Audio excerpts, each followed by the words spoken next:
Hold on, stop. Welcome back to the Shit Show 2.0. Okay, boomer. Damn millennials. Wow. Did not know that. Even flirters who are obviously mentally ill. You want to be my wife? Oh, this is gonna go downhill real quick. What is going on? And welcome to Take on the World. And you need to remember that the camera's up there, not down there. They call me Johnny. And Mike D. Welcome back. Yeah, hey, It's been like 7 years. it's been a long time. We again took a break, and Mike was in jail. He molested some no, frogs. there was no frog molestation. There was a bunch of stuff going on. A little rearrangement of the. If you haven't noticed, the studio setup has changed. I love it. I love it. There's enough of that. We changed the directionality. Did we really? Yeah. Okay. Because the whole thing was. Oh, I thought you meant the direction of the podcast. No. The direction of the podcast is always. We're still. We We're bullshit still talk about retards. shit that we want to. Yeah. So our background has changed a little bit. I am now a full-time member of Barrel Age Flicks podcast. All right, my friend. I want everybody to go and check out Barrel Age Flicks. Dude, I missed recording with it. That was a really good time. It's much more professionally done than this. Hey, wait a minute. Are you trying to say That we just have fun and goof we around. just do whatever we want every now and then? Yes. And I want to remind you, this is my idea, by the way. I don't want to toot my own horn. Doot, doot.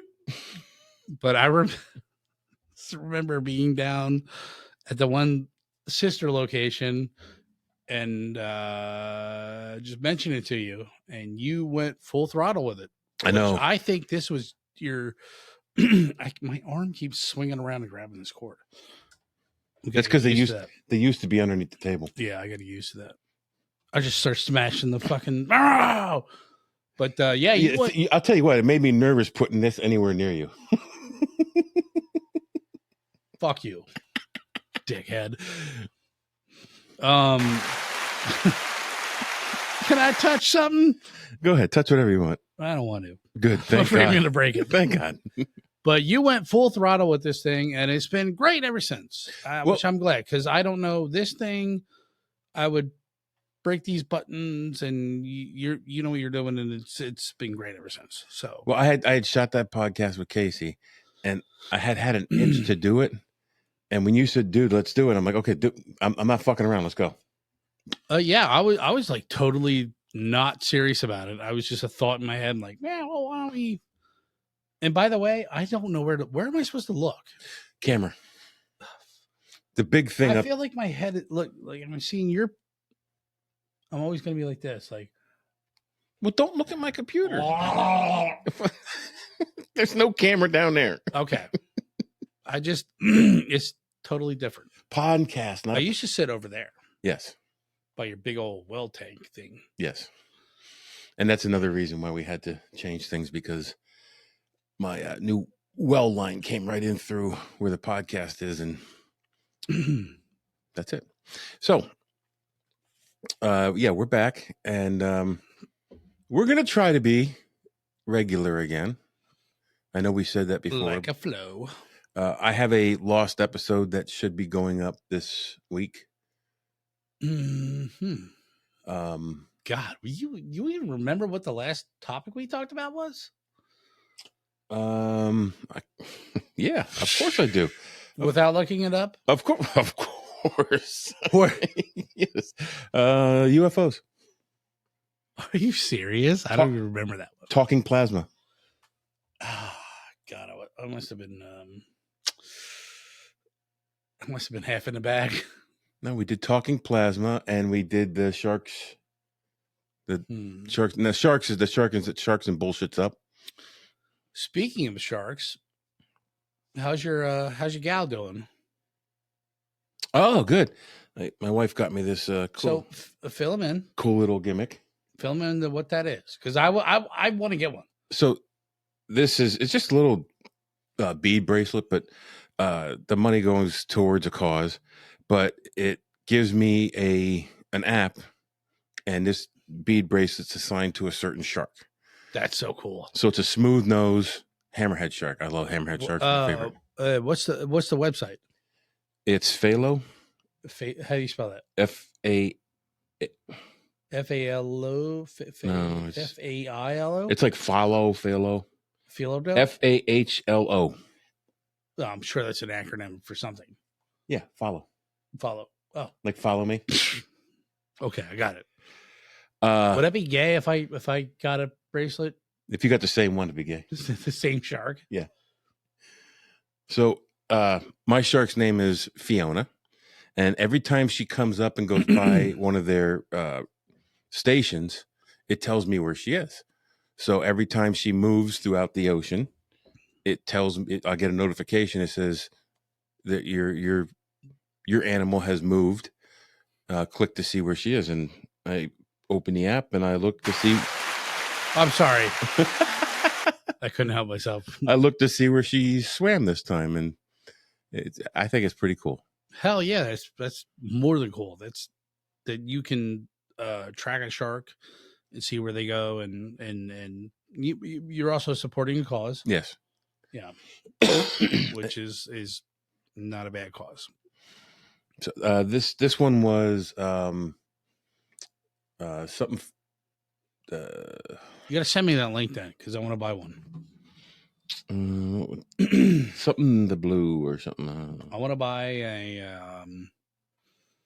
a mako shark, or not buy a mako shark. I want to support. I forget which. I'm scrolling to look to see what the. Well, without reading the whole thing, I don't know. Well, anyways, we'll get to it. So anyway, man, my wife got that for me, and she thought, he's going to think it's corny. I freaking love it. I love when I get a notification that says that my Fiona has moved someplace else. That's awesome. So, yeah, that's that. And speaking of sharks. Where are you going to get a shark tattoo? Oh, yeah, my hammerhead. I don't know. I think that's going to look dope. Sitting on your fucking... Are you going to get it on your forehand? Yeah, it'll be the only tattoo I ever got in my hand. I remember. Yes, I know. You want to tell the story? Go ahead, tell it. When I tried to join the Marine Corps... No, wait, wrong story. I just thought about it the other day. I was like, let me tell you a little story. But you were opposed to arm tattoos. Anything below the sleeve? Anything you couldn't cover. You can cover long sleeves. Right. But I think you were anything below this sleeve. Right. You were against. But why? I don't know. Because people still judge you on tattoos. And what I was saying is, if I had to go for another job. Oh, God. Yeah. You have hand tattoos? You have hand tattoos and face tattoos. People's going to judge. Absolutely. I don't judge people on that because I like tattoos. But I was always, and I didn't get anything below my sleeve until I was 46. Yeah, you got that well after I got mine. Yeah. And I remember you guys remarking on mine, and you're like, dude, that looks dope. Like, that fucking looks really good. So, in some way, I take credit because I feel like I changed your mind. I don't want to toot my own horn. Whoop, whoop. You've been blowing that horn pretty loud today. I'm just saying. That horn has sounded multiple times today. It's like you're a fox hunter. But yeah, no, it's great. I agree with you too.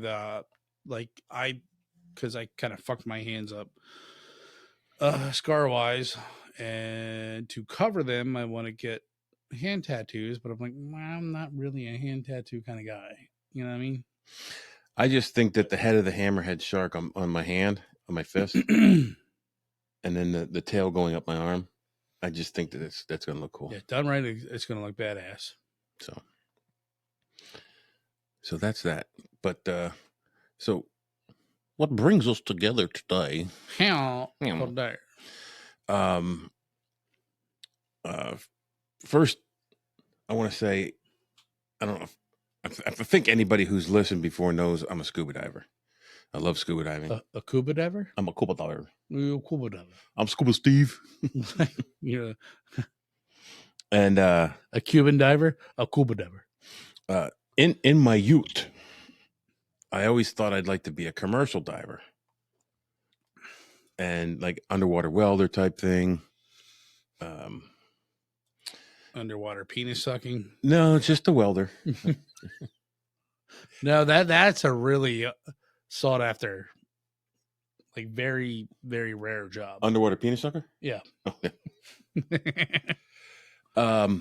And it's very cost prohibitive. What do you mean? It's expensive. Well, yeah, you're not paying for it. Yeah. No, you're not. If you send yourself to the school to be a commercial diver. But there's always somebody's going to pay for you to do that. Not always. If you go into the EAS union. Oh, now you got facts. You're going to back it up with facts. You can get your tuition, your gear, your living expenses. Well, the gear won't be yours. It'll be the company's gear. You could get that certification for nothing. But if you pay for it yourself, you're going to pay an upwards of. Oh God, it's got to be. Take a guess. $500,000? No, it's not that much. $250,000? It's like $30,000 to $50,000. Well, you get the rest of your life to pay that off. Plus, you'd be making you pay that off in no time if you were a successful saturation diver. So it's an expensive thing, and then your gear is ridiculous cost. And then I always felt it like this way, Mike. This is something that people say, "Oh, that sounds like a great idea," but when it all comes down, who the fuck is going to do that? Like when unless you're some crazy son of a bitch like we are, the odds of you doing that are slim to none versus going in the real world and getting a real job. Yeah. Well, plus it's competitive. There's not a huge pool of underwater divers or commercial divers, but the pool that's there, it's very competitive. And when people are seeking a commercial diver for whatever, they're looking for the most experienced guy. So you could be a licensed commercial diver and be passed up. Yes. Because you're not the best of the best. You're not Mark Wahlberg on the oil rig. Yes. And whatever the fuck that was. Exactly. So, within that specialty of the specialty, there is saturation divers. And it's like, what, 1 in 10 commercial divers are a saturation diver? Yeah, I think I said might even be more than that. For every 20 divers, there's one saturation diver. Which makes sense because saturation diving is one of the most deadly or dangerous. Dangerous. Let's say dangerous. Like if you so for every firefighter, you're a firefighter on the moon. Yeah, right? Give or take. Like I don't mean to be. Except there couldn't be a fire on the moon because there's not. Yeah, well, you know what I mean. Your analogy was flawed. Damn it! I give up. I'm a firefighter on the moon. The fire bell goes on. Fire! Okay, it's out. Okay, we're good. But you get what I'm saying. Yeah. It's like a special class of a special class of a special class. And one of the reasons it's so dangerous is if you don't know what saturation diving is, John, you want to give a little explanation of that? Because yes. In special applications, you may need to go dive down to a rig or whatever is underwater that you're needed for, and you have to stay there for extended periods of time. right. That could be weeks, days, hours, whatever. And when you go down that far, you can't just pop right back up to the surface and be like, okay, my job's done. Like you're in a swimming pool, you need to decompress, Michael. So what happens when you go, if you're a regular scuba diver, I'm a regular scuba diver, every 30 feet is an atmosphere. So, right. So wait, hold on. Here on Earth, as we walk, we're at one atmosphere, which is 14.9 okay pounds per square inch. Okay. Which is one atmosphere. Yes, I would assume. We're at one atmosphere. So if you get in a plane and go up, you're at -1, and the higher you go, yeah, which is why you get lightheaded or right. have to vomit, and that's why you get altitude sickness. Have the urge to suck a dick. When you're climbers, the climbers at the top of Everest will get altitude sickness. The air gets too thin, atmosphere's too thin. There's no oxygen. You're in negative atmospheres. Yeah. When you go below the water, you have that water pressure. So let me ask you this: if you go below 30 feet, say I'm at 40 feet, when I come back up to the surface, if I come up too fast, nitrogen bubbles will form in my blood. And if you come up too fast and you don't give that nitrogen chance to dissipate, you can get decompression sickness, or what they call the bends. So, 40 feet to the surface, it might just give you a bad headache or, some cramping. But if you go 60 feet and you don't, so you're at 40 feet, you'll come up to 20 feet, you'll stop for 5 minutes, and then you'll come the rest of the way up. If you're down 60 feet, you'll come up to 40 feet, stop 5 minutes, come up to 20 feet, stop 5 minutes, and then come to the surface. But if you're down, I think 100 feet or 200 feet or 300 feet, it could take you several days to get that nitrogen out of your system. I believe from the video I saw, they said a general rule of thumb for every 100 feet you submerge under the water, it takes 1 day for you to decompress. That makes sense. So, but honestly, like if you go above, like say you climb Mount Everest, that's not a problem. You just run out of oxygen. There's no oxygen to breathe. Well, you don't descend and get sick.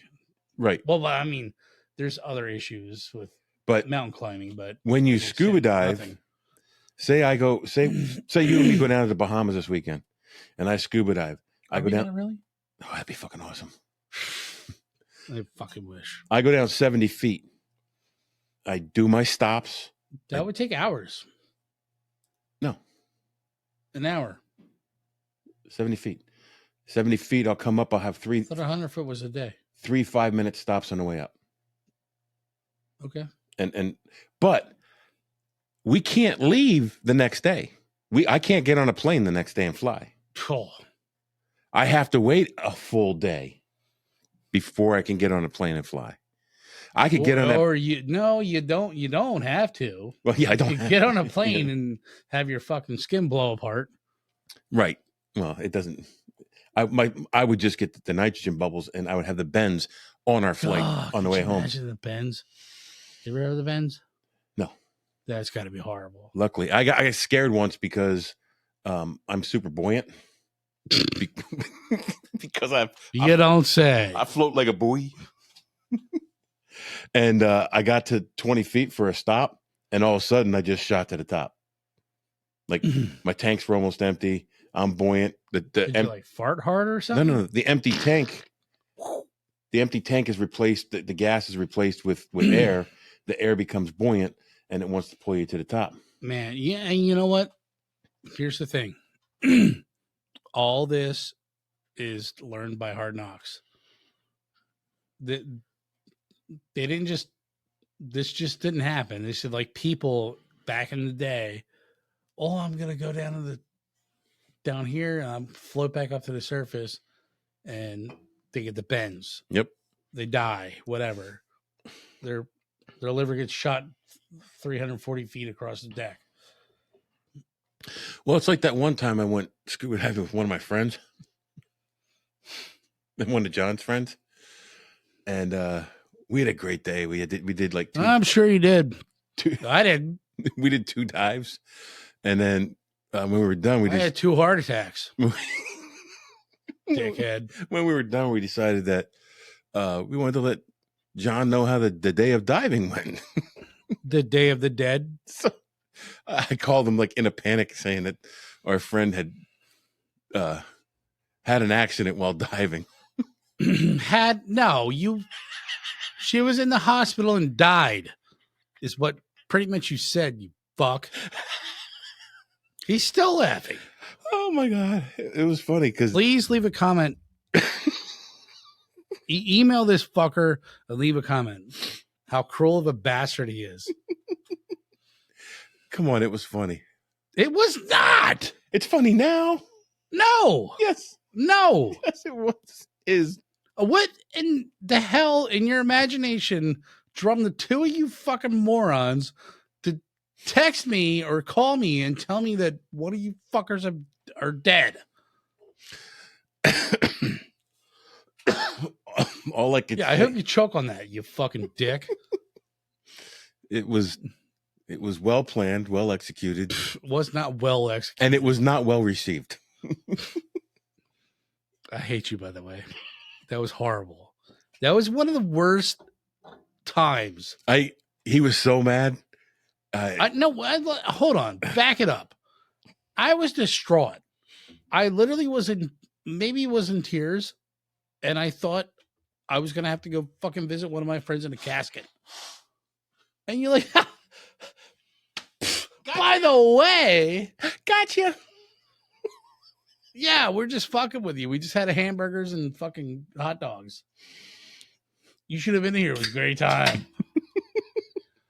And I'm like, are you fucking kidding me? And then I think I did something in retaliation, and you guys did not respond well. Or she did not respond well. I can't believe you did that. It was so immature of you. And I just went, what? Well, I know I've already said this. I'm going to say it again. I'm sorry you took it that way. Yeah, I'm sure you did. I'm sure you are. You're not sorry. I'm not sorry I did it. You sore I'm sorry, ass. I'm sorry you took it that way. Anyways, that was like, I'm beyond that. Good. If you ever do that to me again, I'm gonna slash you. There's gonna be a knife on your forehead. So anyway, it's a serious topic. So so decompression sickness is actually no joke. And are you really gonna? What? I'm just saying it's no joke. I'm sorry. Making fun of your friend is dead is a joke, but decompression. No, it's no joke. No joke. So the reason they call it the bends is the condition is known as the bends due to the characteristics of joint pain caused by affected individuals to bend over in discomfort. Or end up in the hospital and have your friend think you're dead. I always figured that was the bends where you bend over, like, yeah. There's always some kind of weird act, So the clap. That brings us to what brought this on. Ignore that. Yeah. I'm good at ignoring you. I know you are. I become very astute at ignoring you. I know you hear what I say. Not always. Yes, you do. No. When you have those fucking earphones in? No. You hear everything I say. I do not. Yes, you do. because I'll make a stupid comment. No. You won't answer me, and then I'll make something that you want to hear. And you'll be like, what was that? No, here's the thing. It's not that I don't hear you. I'm not paying attention. So when you talk again, like I know someone said something, and when someone talks again, I'm like, are they talking to me? And then I hear the second thing you said. That's what it is. Well, that's my story. I'll just yeah. I'll just. That's my story, and I'm sticking to it. If I want you to hear what I'm saying, I'll just yell at you again. Michael! What? So, hey, you want to get end ollies? Oh, yeah. We're getting sandwiches? Listen, I'm like 6 deep here. I can't help you right now. We're swamped. Hey, what do you want, fat fuck? It's like, seriously, you fucking asshole? You haven't had a customer for fucking 10 years. You come in here and... Yeah, he's a little miserable, but who am I to judge? I love it. It makes me laugh. He's always been cordial to me. Actually, last time we went there, he laughed. Yeah, I know. He smiled. I know. Or I should say laughed. He smiled. I'll get him to laugh before I retire. Like, hey, you want to see my dick?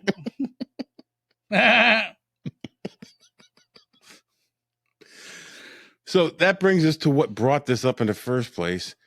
Johnny Jump Ahead, which I haven't done in months. Go ahead. Should I just do it? Hmm? I don't know what to do. I'm retarded. The Byford Dolphin. Oh, God. Oh, okay. The Byford Dolphin. I just watched this documentary. I suggest you go watch it on YouTube. It's pretty interesting. Do you know the name of it? No. Do you know who did it? Nope. Do you know who's in it? No. But it's really good. The guys who died. Well, just search the Byford Dolphin accident. Anyways, the Byford Dolphin was correct me if I'm wrong. You're wrong. Here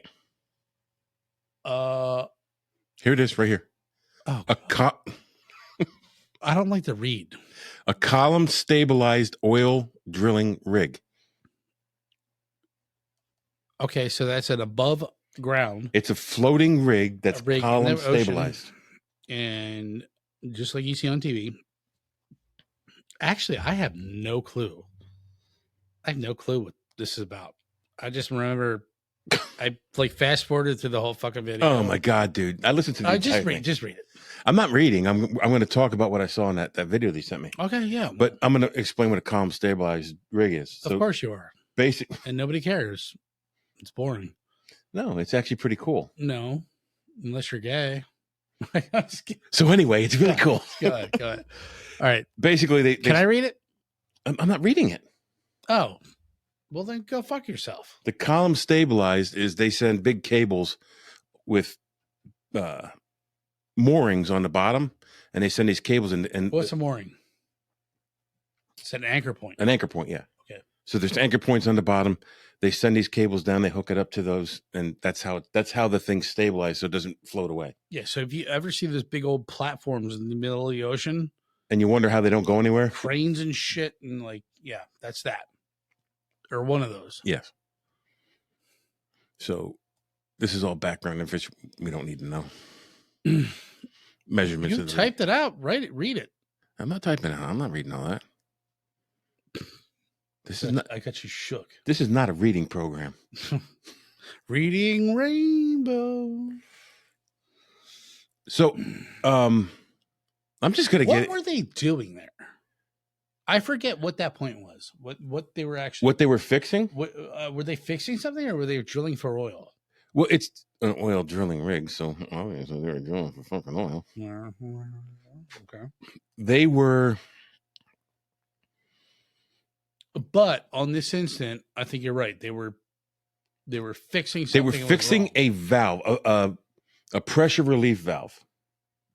Okay. So there's several ways to saturation dive. One of them is to have an underwater habitat that you basically stay in that's at depth pressure the whole time. Right. So with saturation diving, when you go down, you gain that pressure. as long as you stay at that pressure, that Everything's that nitrogen in your blood system is not going to hurt you. You float into a habitat. Yep. And it keeps you at that same pressure, but you can do normal things like eat, breathe, take a crap, piss, whatever. You don't have to submerge to the top of the water, which brings all kinds of different issues. Right. Or what they do with this one, they keep you in a pressurized chamber on the ship.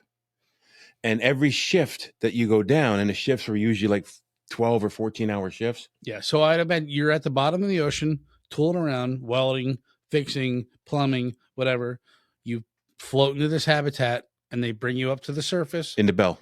And then it's under pressure. So there's less maintenance. If, say, something on the outside of that thing happens, they don't have to go in the water to fix it. They can tighten the screw, whatever, blah, blah, blah, blah. The bell comes up, attaches to the decompression chamber that's pressurized at whatever the depth that you're at. It connects to that. You crawl through, you close the door. They depressurize that, and then they can work on the bell, do whatever they got to do, restock it with other stuff. And then when the next shift is ready to go down, they repressurize it to whatever depth you're going to, or they connect it to the thing, repressurize it. The other guys crawl in, send them down for their shift. And that's what they do. They go back and forth from the floor to the ship, but they maintain them at the pressure that they would be at whatever depth they're at. Pressure is key. Yes. You never want to go down too far, and then you never want to change that fastly. You got to get rid of that shit in your blood. Yep, the nitrogen. Or else, and other gases. There's other gases too, but or else you're dead. And then you get decompression sickness, or in this case, it's just like when I hold my breath and I go down and clip my toenails, and I come back up and I get lightheaded and I pass out. So it's important to understand where this rig was. This rig was this company operated in British waters, Danish waters, Norwegian waters, and the North Sea. It was partially Norwegian owned by the Norwegian government. Where the hell is Norway? It's above Southway. I think I've been there. It's I think Norway. It's like if I look at the map, I think I know where it is. If you look on the map to Greenland. No, not close. Yeah, Greenland's over here. Norway's over here. Not close. That is not close, Michael. They're both. Norway is in Europe. Greenland is in the ocean. Yes, across the ocean. You did not say that. I just said over here, over here. Over here, over here. It's not across the ocean. Look. Oh, how about that? Your Wi-Fi died. No, it didn't. It's not even close. It's above, like, Nardvark. Nardvark? You see Greenland here? You see the big white thing? Yeah. There's Iceland. That's Norway. You were kind of right. I'm exactly right. Folks, I hate to do this to him all the time. I hate it. I'm his younger brother, and I don't know anything. It hurts me to be right all the time. It's actually a curse. It's the only button I know that's going to work. No, you could do this one. Anyways, before you went off on your tangent of how right you were, so let's continue the operation. The company's partially owned by the Norwegian government.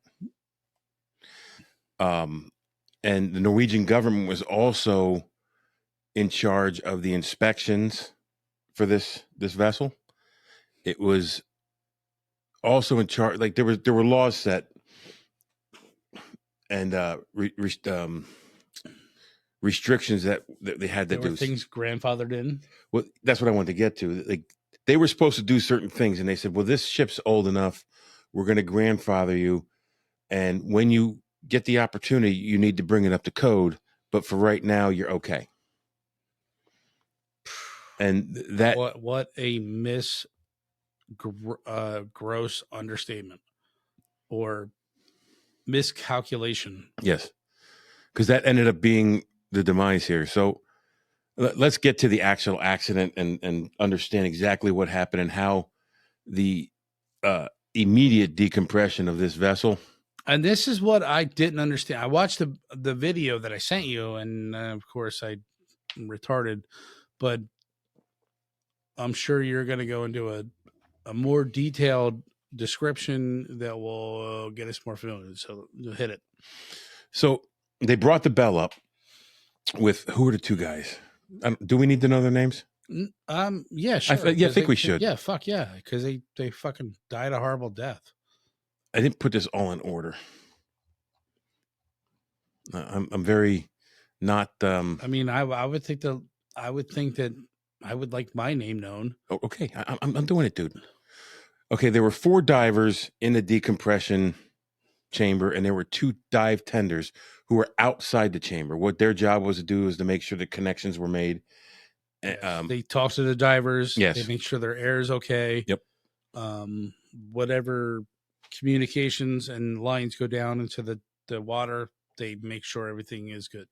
So the bell has a drop cable on it, which is a steel cable, and then it has a communications, air, and water tether.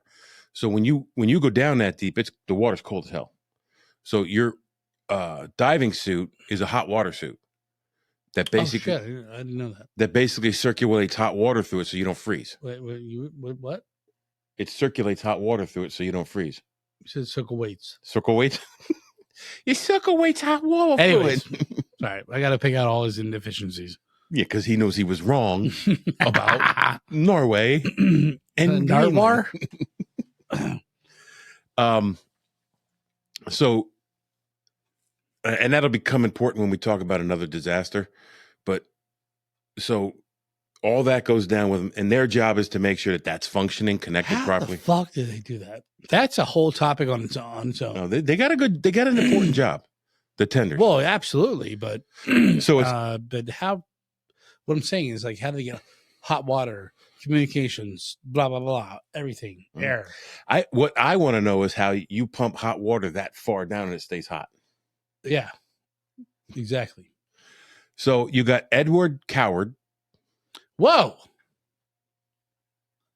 Can you say it a little different? Coward? Yeah, not coward. It looks like coward. That's what it says. No. Coward. That's not coward. I'm not going down in history as my last name is Coward. Okay. Edward Coward. Coward. Roy Lucas, Bjorn Bergensen, and Truls Helvik. Okay. We go with that pronunciation? Yeah, just not coward. Okay.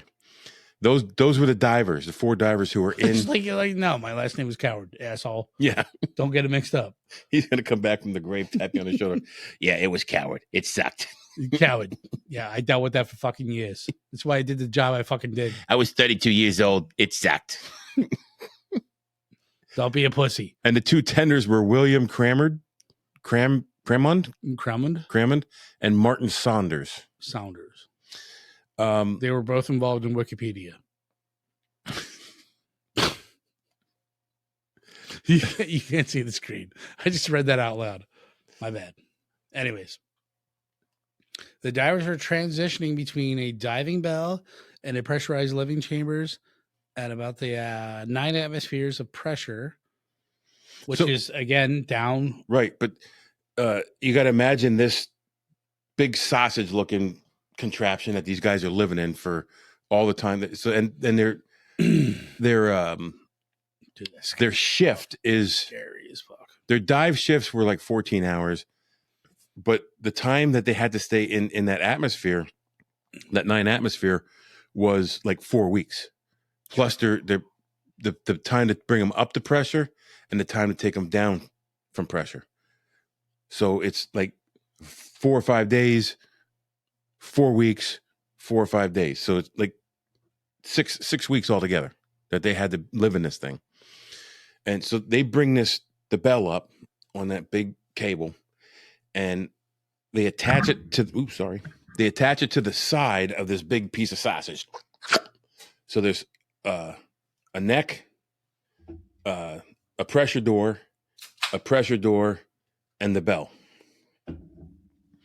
And these tenders, their job was to make sure that that was sealed properly. So the standard procedure required closing and sealing the doors between the diving bell and chambers, slowly depressurizing the trunk, and separating the bell.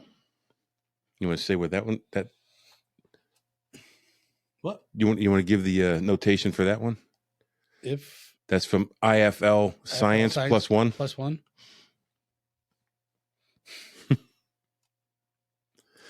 +1. See, this is what confused me. Okay. Go ahead and read that next sentence.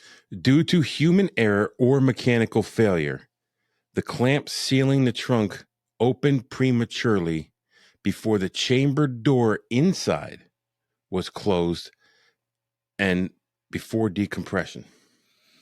So basically, man, they got sucked up to the top, went up to the top under 9 atmospheres, and dude opens the door. No. Okay. That's that's what I thought happened. Okay. That's where I got confused. So the inside door, when he was closing it, he was having a problem getting it closed. So it was not closed all the way, the inside door, inside the decompression chamber. Okay. So he was standing there working on that door. They don't 100% know what happened outside. Whether one of the tenders thought the door was closed and started releasing the bell, which would immediately take the pressure out between in the coupler between the bell and the decompression chamber, or there was a mechanical failure which caused that same thing to happen. Man, you would think there's some kind of fucking safeties that said. Okay, and that was the problem because this one was grandfathered in. There were safety things that should be in place that are in place now these days. That weren't in place then. Fritz, am I gonna blow apart to death in like a half a second? My blood boils, or am I good? Oh, you should be good. So when that I hate to be so crass about it, but when I find comedy, I found comedy in calling you and giving you awkward news, and you didn't like it. Yeah, fuck yeah. We're going back to that, huh? So when that detachment happened, the diving bell shot across the ship. It just shot across the ship. Do we have a picture of the diving bell? I didn't look up any of the pictures because the pictures are really graphic. No, I didn't mean the pictures of the, like, you can go online and you can find the dead bodies. Like there's like, I don't want to see them. Like there's, I think in my Johnny Jump Ahead, there was a part where it said like the dude's face was ripped off like a fucking mask. And it was like on the deck. It looked like a Halloween mask. Keep talking. But I want to see the diving rig and the bell, not the dead bodies. I mean, I do, but just so you kind of like know what, like, because I think from that thing I sent you, there was like a 3-part chamber.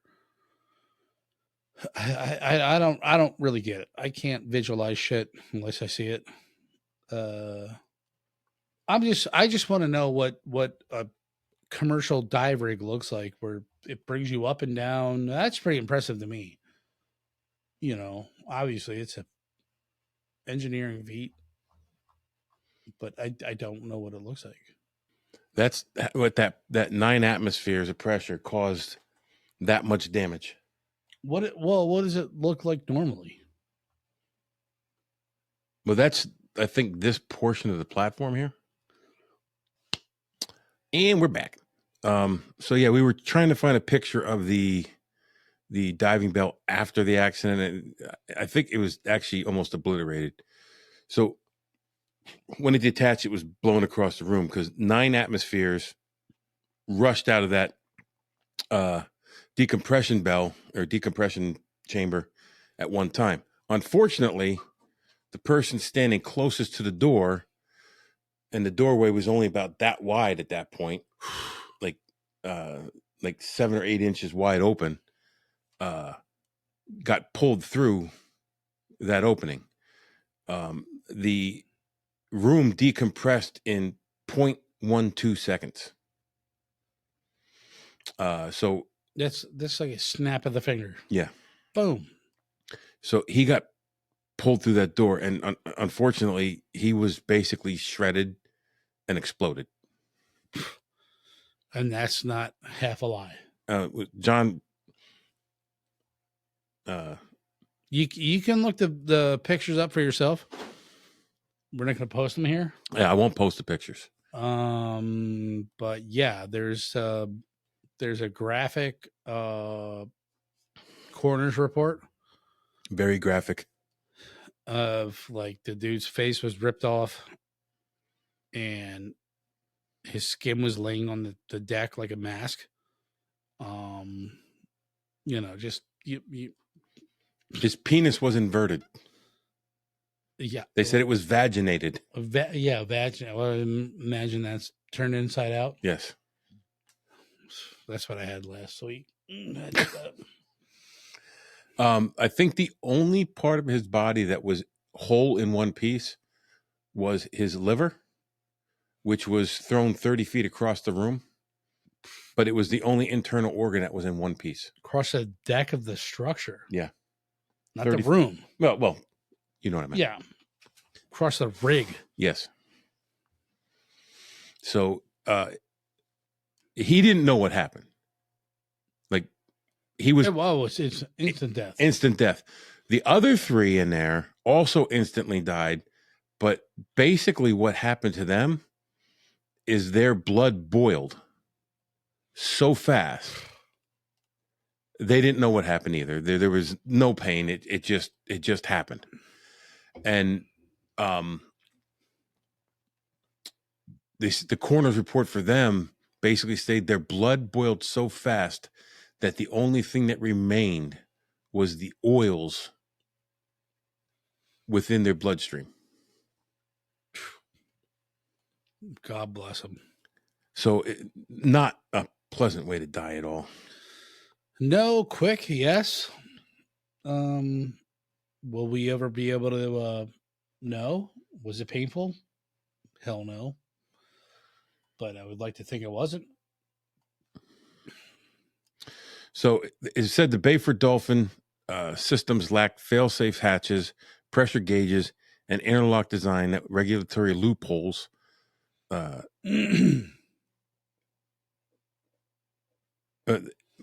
were allowed because of regulatory loopholes. Following this disaster, new rules were implemented. No, wait, hold on. The communication on the rig was hampered by noise. Oh, yeah, you're right. They did say that those guys were down longer than they should have been. Yeah, like 3 or 4 hours longer than they should have been. So they were... Which means the tenders were up there working longer than they should have been. Right. Just the kind of perfect disaster. One of those things where... And then, unfortunately, you learn from this kind of deal. Yeah. And it sucks, but that's the way of the world. Following the disaster, new rules were implemented to mandate fail-safe seals, interlock, and an interlock to prevent opening pressure systems under load. Which actually, the new rules weren't implemented afterwards. They were implemented prior to this, but this rig was grandfathered. But after this, they said, "Fuck it, everybody's doing it now." Sure. It's remembered as one of the worst diving accidents in history, prompting safety reforms for commercial diving worldwide. The problem with this is the Norwegian government basically blamed the tenders and refused to pay out anything to the divers' families for 25 years. It wasn't until just a few years back that they actually got the proper payout. I mean, and at what point does that It doesn't bring your fucking loved ones gone. No, but there was an admission of Buys you a new fucking car. but there was an admission that there was Fault. Yeah. Yeah. Well, good. So the company didn't pay nothing. The Hold government didn't pay nothing accountable. until a couple of years ago. So what's a couple years ago? I saw something you said. Was it 2000? 2006, I think it Yeah. said. So 19, what year was that? 83. 83, 2006. Jesus Christ. So because I'm curious, I want to know like what other kind of saturation diving accidents had there been, and before and after this. And I found a few. I'm not gonna go through all of them because there's a bunch. It's a highly deadly job. But what I did want to know is like there's some things about these diving bells that I didn't know. There's a safety weight on these diving bells, so if something happens, you can release this weight, and you're supposed to float to the top. And then they're supposed to quickly get you into the decompression chamber and start your decompression. Just like most divers have DAN insurance, which is if you have an accident, this pays for you to be flown to the nearest decompression chamber on a low-flying aircraft. And it's a high-speed, low-flying aircraft. But it's still not a... And it also pays for your decompression and all that, you know, if it happens. A lot of divers have that, especially if they're deep diving. I don't have it because I don't do dives over 60 feet, usually. I think the deepest I've been is 75 feet. What's the deepest you can go? Me? Like, yeah. With my certification, I should only go 60 feet. Is there, what is it, the deepest a human can go without assistance? Well, these guys are unassisted at 300 and some feet. Yeah, but they got airlines, whatever, like free diving. You mean just recreational? Yeah, if I put a scuba tank on and like, pfft. Well, the problem is once you get to a certain depth, there's special gas mixes you're supposed to use. Okay. Like it's not just filling up a scuba tank at the scuba store. You might need to use nitrox, or there's other gas mixes which I'm not really familiar with.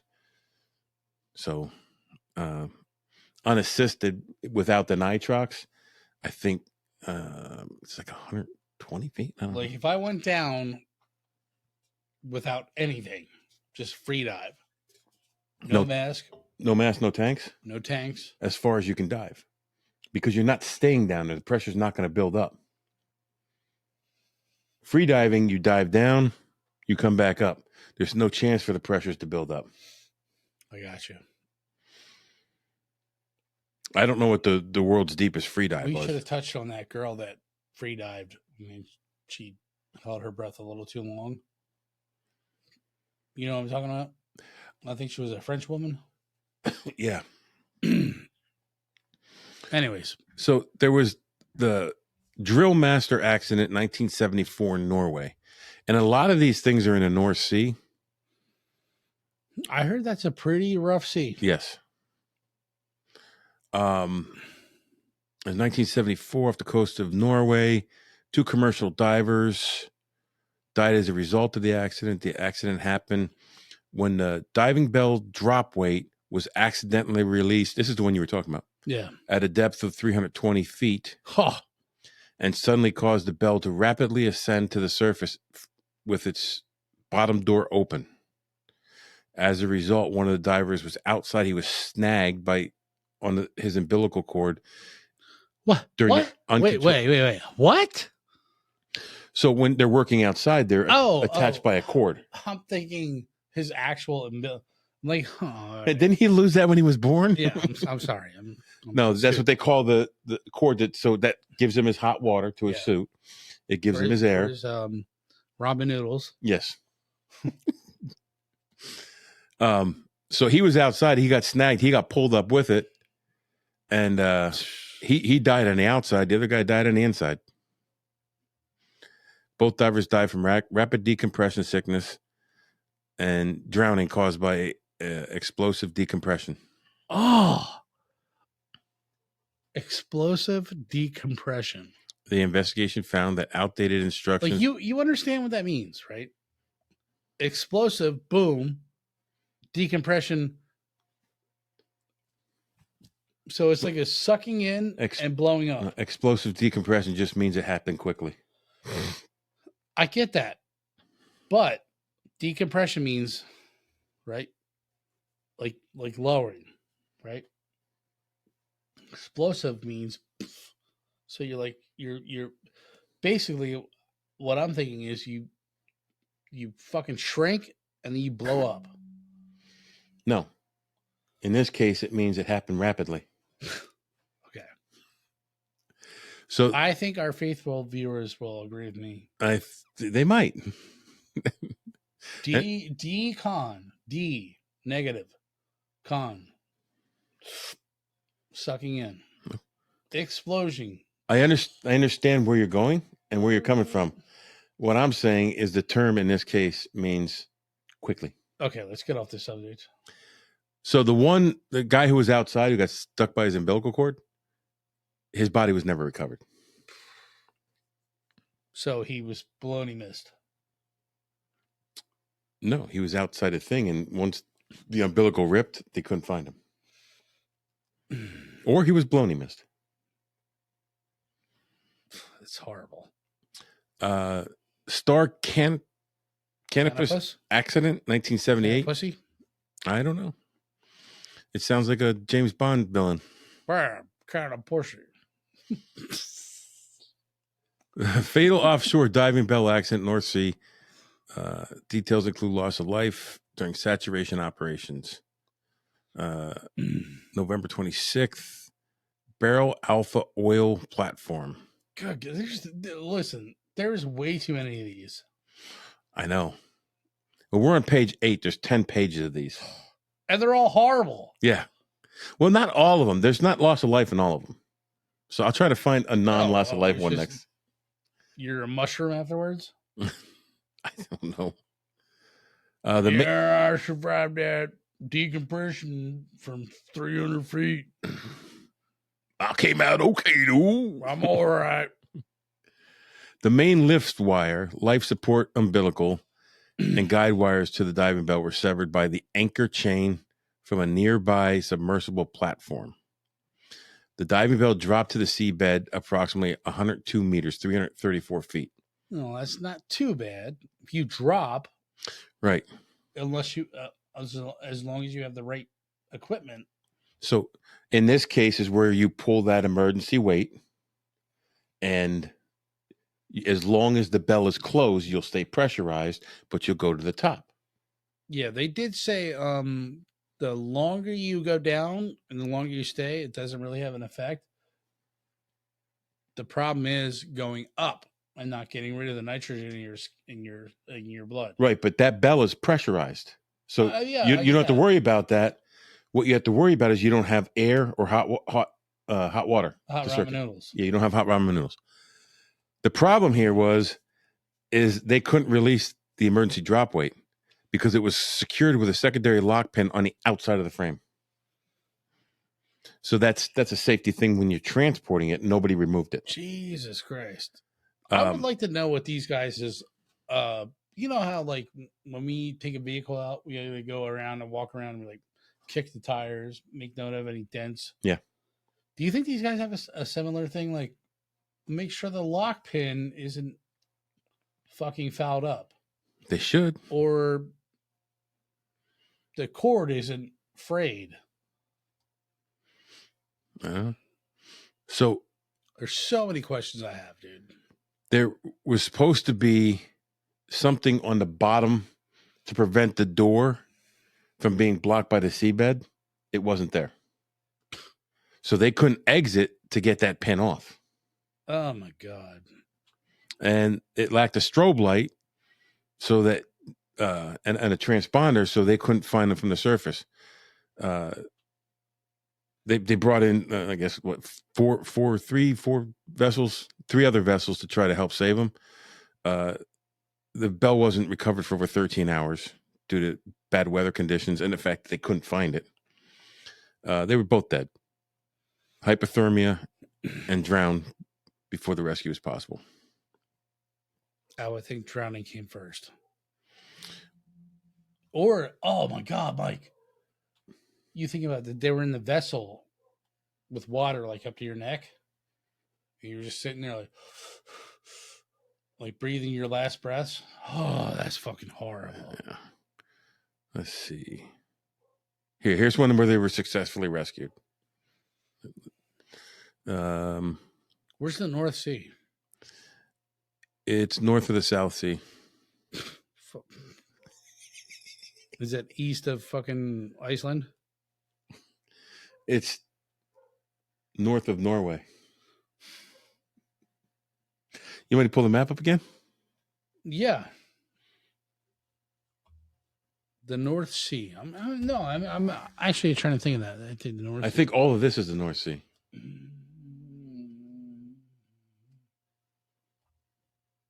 Oh, it's the Norwegian Sea. Yeah, serves you right, you fucking retard. Wow. There was just no need for that. That's the Arctic Ocean. Kara Sea. North Sea. Between the UK and Norway. Netherlands and Denmark. All good. I'm telling you, the ocean terrifies me. I never used to be scared of it till at least like the last 10 years, and it fucking terrifies me. Dude, there's like 10 more pages after this. Well, I hit a nerve with this one, eh? Well, it's diving. I'm a diver, and so I'm going to do this one because you'll find out. Okay. This was a saturation dive accident with a near fatal consequence and heroic rescue. This is the Bibi Topaz accident. It says date unspecified, but it was September 18th, 2012 in the North Sea.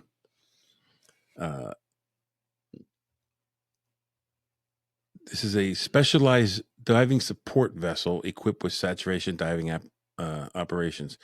This is another one where they bring the bell up. They stay in the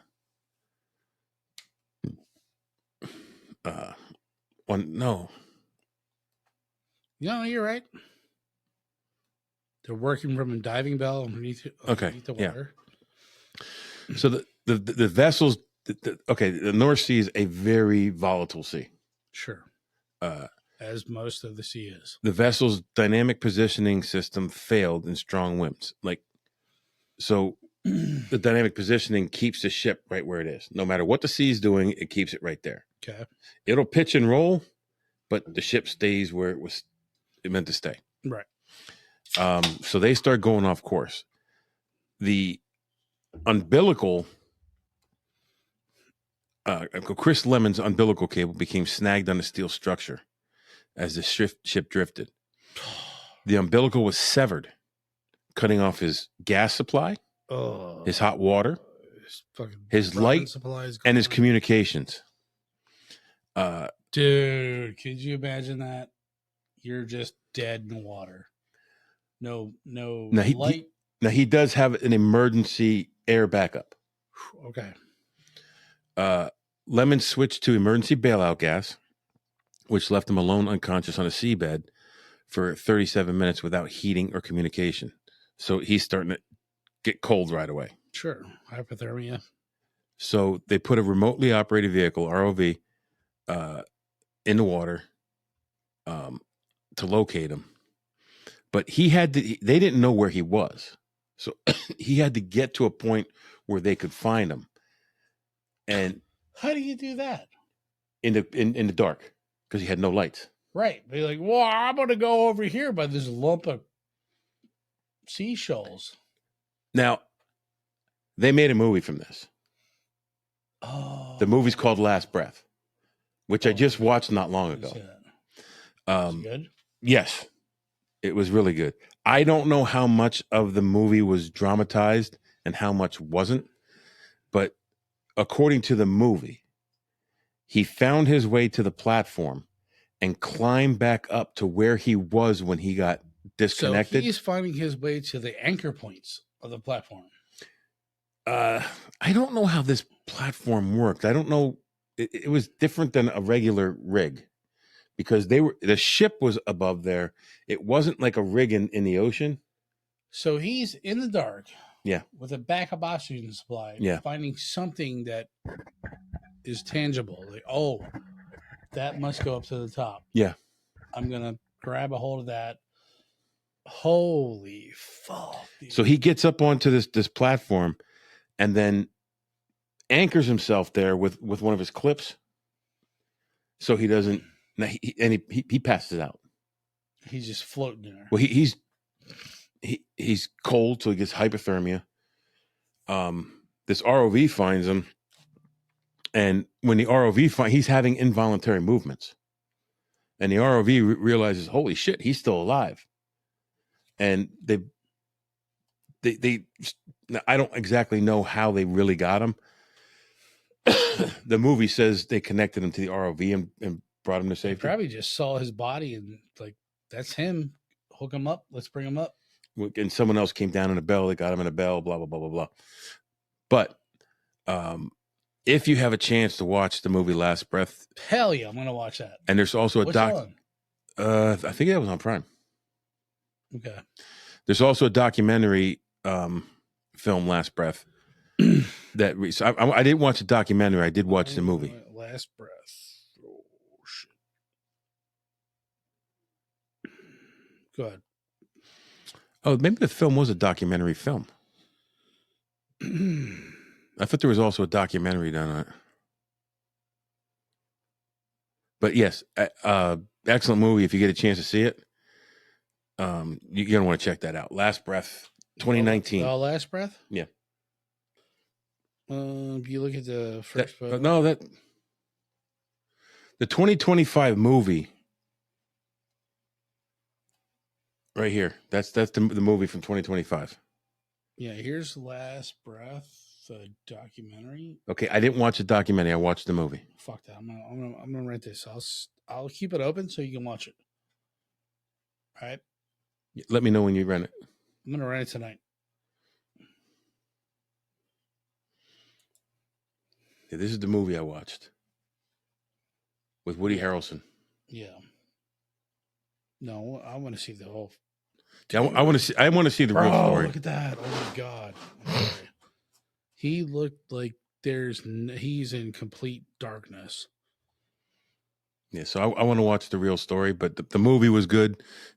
That's 2025 movie with Woody Harrelson, and the documentary was 2019. So you want to check them out. So, like I said, there's a bunch of these. There was a Kenosha diving support vessel sank in rough weather. Killed everybody. Kenosha Kickers. Kusha 1 sinking. All right, that was in the Persian Gulf. The 8 divers were in the decompression chamber when the ship sank, and they died in there. They were trapped in there and presumed drowned. Ugh, that's a horrible way to go. I don't want to drown. Yeah, that's so. Like, if you're interested in it, all you got to do is look for saturation diving accidents. Just search it, and I use Perplexity to get a list of them, and it gave me this list. If you're ever thinking about doing a life of saturation diving, well, watch this first. Nah, I'm saying. So that is the Byford Dolphin incident and similar. I found it interesting. When he brought it up to me, I'm like, oh, let me check it out. And then I go down the rabbit hole. I thought you liked that. Yeah, you do. always kind of get me. I don't know how I do it. You get the good. It's hard. You get the good topics, and then you get me all excited about them. Yeah, it's hard finding topics that I think you'll like. But something. I mean, I wouldn't say everyone's a hit, but every now and then, we get something that's gold. We took on decompression sickness, saturation diving, and annoying your friend by telling you another friend was injured grievously. Now you go take on the world.